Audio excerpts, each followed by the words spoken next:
आज की वीडियो में डॉक्टर भीमराव अंबेडकर जैसे महान व्यक्तित्व के बारे में हम जानने वाले हैं। वीडियो शुरू करने से पहले हम एक नज़र डालते हैं कि आखिर दलित क्या है, दलित कौन होता है। दलित शब्द का शाब्दिक अर्थ है दलन किया हुआ। इसके तहत वह हर व्यक्ति आ जाता है जिसका शोषण उत्पीड़न हुआ है। रामचंद्र वर्मा ने अपने शब्दकोश में दलित का अर्थ लिखा है मसला हुआ, मर्दित, दबाया, रौंदा या कुचला हुआ, विनष्ट किया हुआ।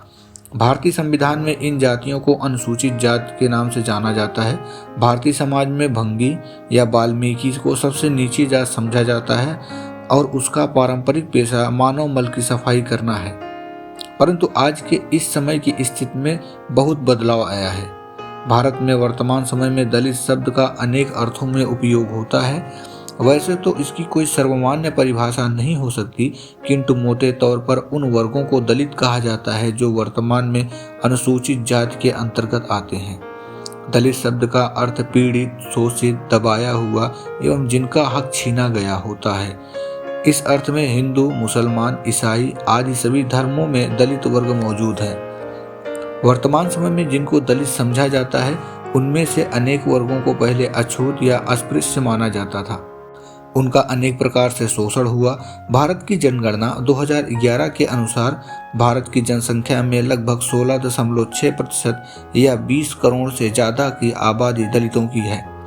आज की वीडियो में हम जिन महापुरुषों के बारे में जानने वाले हैं उनके बारे में आप कहीं न कहीं तो ज़रूर सुना होगा, बट मैं इस बात की गारंटी लेता हूं कि आपको इनके बारे में पूर्ण जानकारी और किए गए कार्यों को शायद ही कभी सुना होगा। डॉक्टर भीमराव अंबेडकर। डॉक्टर भीमराव अंबेडकर भारतीय समाज के एक प्रमुख नेता, समाज सुधारक और संविधान निर्माता थे। उनकी जीवन यात्रा और संघर्षों ने उन्हें भारतीय सामाजिक और राजनीतिक परिदृश्य में एक विशेष स्थान दिलाया। ऐसे सहृदय नेता का जन्म 14 अप्रैल 1891 को मध्य प्रदेश के इंदौर शहर में स्थित महू में हुआ था, जिसका नाम आज बदलकर डॉक्टर अंबेडकर नगर कर दिया गया है। डॉक्टर भीमराव अंबेडकर जाति से दलित थे। उनकी जाति को अछूत जाति माना जाता था। उनका बचपन बहुत ही मुश्किलों में व्यतीत हुआ था। डॉक्टर भीमराव अंबेडकर और उनके पिता मुंबई शहर के एक ऐसे मकान में रहने गए जहां एक ही कमरे में बेहद गरीब लोग रहते थे, इसलिए दोनों के एक साथ सोने की व्यवस्था नहीं थी। तो बाबा साहब अंबेडकर और उनके पिता बारी बारी से सोया करते थे। जब उनके पिता सोते थे तो भीमराव अंबेडकर दीपक की हल्की सी रोशनी में पढ़ते थे। भीमराव अंबेडकर संस्कृत पढ़ने के इच्छुक थे, परंतु छुआछूत की प्रथा के अनुसार और निम्न जाति में होने के कारण वे संस्कृत नहीं पढ़ सकते थे। परंतु ऐसी विडंबना थी कि विदेशी लोग संस्कृत पढ़ सकते थे। भीमराव अंबेडकर जीवन में अपमानजनक स्थितियों का सामना करते हुए डॉक्टर भीमराव अंबेडकर ने धैर्य और वीरता से अपनी स्कूली शिक्षा प्राप्त की। डॉक्टर भीमराव अंबेडकर छुआछूत की पीड़ा को जन्म से ही झेलते आए थे। जाति प्रथा और ऊंच नीच का भेदभाव वह बचपन से ही देखते आए थे और इसके फलस्वरूप उन्होंने काफ़ी अपमान का सामना किया।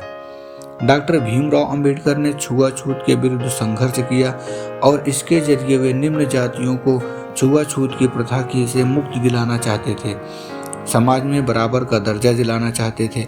1920 के दशक में मुंबई में डॉक्टर भीमराव अंबेडकर ने अपने भाषण में यह साफ साफ कहा था कि जहां मेरे व्यक्तिगत हित और देश हित में टकराव होगा वहां पर मैं देश के हित को प्राथमिकता दूंगा, परंतु जहां दलित जातियों के हित और देश के हित में टकराव होगा वहां मैं दलित जातियों को प्राथमिकता दूंगा। वे दलित वर्ग के लिए मसीहा के रूप में आए, जिन्होंने अपने अंतिम क्षण तक दलितों का सम्मान दिलाने के लिए संघर्ष किया। सन 1927 में अछूतों के लिए लेने गए सत्याग्रह का। अगर आपने यह वीडियो यहाँ तक देख लिया है तो आपको कुछ ऐसी बातें बताता हूँ जो आप नहीं जानते होंगे, जैसे कि भारत के झंडे पर अशोक चक्र लगवाने वाले डॉक्टर भीमराव अंबेडकर ही थे। डॉक्टर भीमराव अंबेडकर लगभग 9 भाषाओं को जानते थे। डॉक्टर भीमराव अंबेडकर ने 21 साल की उम्र तक लगभग सभी धर्मों की पढ़ाई कर ली थी।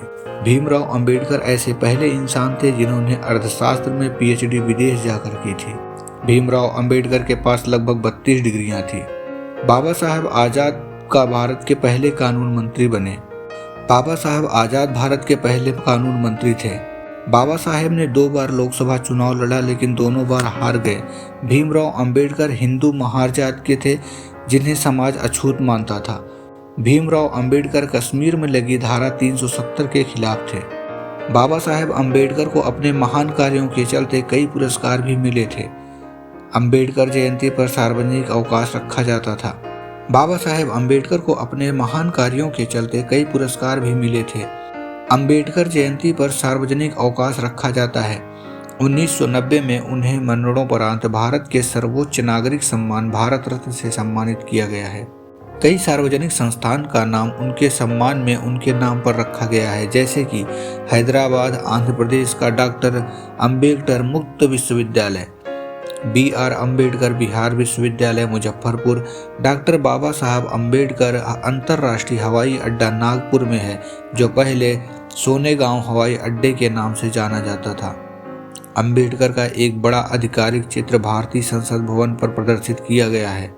डॉक्टर भीमराव अंबेडकर सन 1948 से मधुमेह डायबिटीज से पीड़ित थे और वह 1954 तक बहुत बीमार रहे थे और 6 दिसंबर 1956 को अपने घर दिल्ली में अंतिम सांस ली थी।